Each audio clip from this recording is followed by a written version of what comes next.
आज मैंने बनाए होली के लिए ढाल बुरकले। राम राम जी सारा ने मेरे एक और नए व्लॉग में आप सबका स्वागत है। सबसे पहले मैं उठकर किचन में गई तो मैंने हल्का फुल्का सा काम करके जो बर्तन होते हैं तो वो धो दिए थे। फिर मैंने दोपहर के लिए आटा लगा दिया था खाने के लिए। उसके बाद मैंने स्लैब वगैरह की सफाई कर दी थी, क्योंकि खाना बनाने से पहले और खाने से पहले साफ़ सफाई ज़रूरी होती है। तो मैंने खाना बनाने से पहले भी साफ़ सफाई की स्लैब की अच्छे से, और बाद में भी की। इसके बाद इतने में वानी बाहर से आ गई थी और बोल रही थी, मम्मा मैं भी झाड़ू निकालूंगी। बाकायदा मैंने झाड़ू पहले से ही निकाल दी थी, तो उसको रोज़ की आदत हो चुकी है। तो वो झाड़ू लेकर आ गई थी, इधर उधर भाग रही थी, मम्मा यहाँ भी निकाल दी वहाँ भी निकाल दी। इसके बाद मैं नहा धो करके आ गई थी और हल्का फुल्का सा मेकअप किया। फिर वानी की दादी शादी की मिठाई, यानी कि सुबाली दीदी की जो शादी हुई थी उसकी मिठाई आ गई थी। तो वानी देखो कैसे मज़े ले रही है, कभी मट्ठी उठा रही है तो कभी लड्डू खा रही है। तो सारी मिठाइयाँ उसने चख ली थी।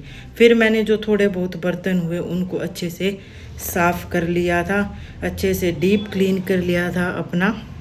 फिर मैंने मंदिर में जा कर के धूप बत्ती की। उसके बाद मैं जैसे ही बाद वाले प्लॉट में पहुंची तो मैंने वहां जाकर देखा कि वानी और यसु अच्छे से बैठे हुए हैं, चुपचाप, बिल्कुल शरारत ही नहीं कर रहे और अपनी ताई जी को काम करते हुए देख रहे हैं। साथ में वानी अपनी रोटी का एंजॉय भी ले रही है।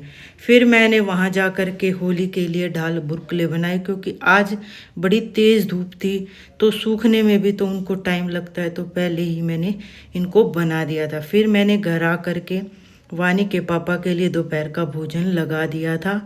उसके बाद मैं और वानी सो गए थे। तो दोपहर को उठे तो मैंने वानी के पापा से पूछा चाय या कॉफ़ी लोगे, तो उन्होंने कहा कि कॉफ़ी बना लाओ। तो मैं उनके लिए कॉफ़ी और बिस्किट ले गई थी। वहाँ से आने के बाद मैं किचन में गई और मैंने शाम के खाने की तैयारी कर ली थी। उसके लिए मैंने आज बनानी थी कढ़ी। कढ़ी के लिए मैंने प्याज वगैरह कट कर लिए थे तड़के के लिए। फिर मैंने आटा वगैरह लगा दिया था और आटा लगा करके मैंने जो शाम वाले बर्तन होते हैं तो उनको भी अच्छे से धो दिया था। इसके बाद मेरी जो कढ़ी है, कढ़ी में आज मैंने मिलाई थी गोभी। गोभी वाली कढ़ी बनकर तैयार हो गई थी और ये खाने में जितनी अच्छी लग रही है, देखने में जितनी अच्छी लग रही है, खाने में भी उतनी ही अच्छी थी। ये सारे काम निपटा करके मैं शाम को चली गई थी। सूरज छिपने वाला नज़ारा मैं देखने के लिए छत पर चली गई थी। बड़ा अच्छा लगता है ऐसे व्यू को देखने में। तो थोड़ा बहुत मैं टहल वहल के आई, नीचे आई तो वानी भी शाम वाले खेल का समय अपने घर लौट चुकी थी और हम दोनों ने फिर हजमोले का मज़ा लिया। और वानी देखो कैसे चटकार ले करके हजमोला खा रही है। इतने में ही गली में चक्की वाला भी आ गया था। तो मैंने वानी के पापा को कहा कि हमने भी आटा पिसवाना है, तो वो गेहूं दे करके आ गई थी। और ये वानी को देखो गली में कैसे रात को घूम रही है। अंकित इसको पकड़ के लेके आया तो दुकान में आने के बावजूद भी इसकी शरारत बंद नहीं हुई।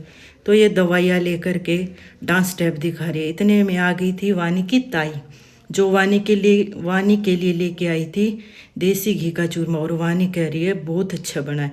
और वानी दवाइयों को इधर उधर करती है। आज के व्लॉग में इतना ही, मिलते हैं कल, बाय बाय, जय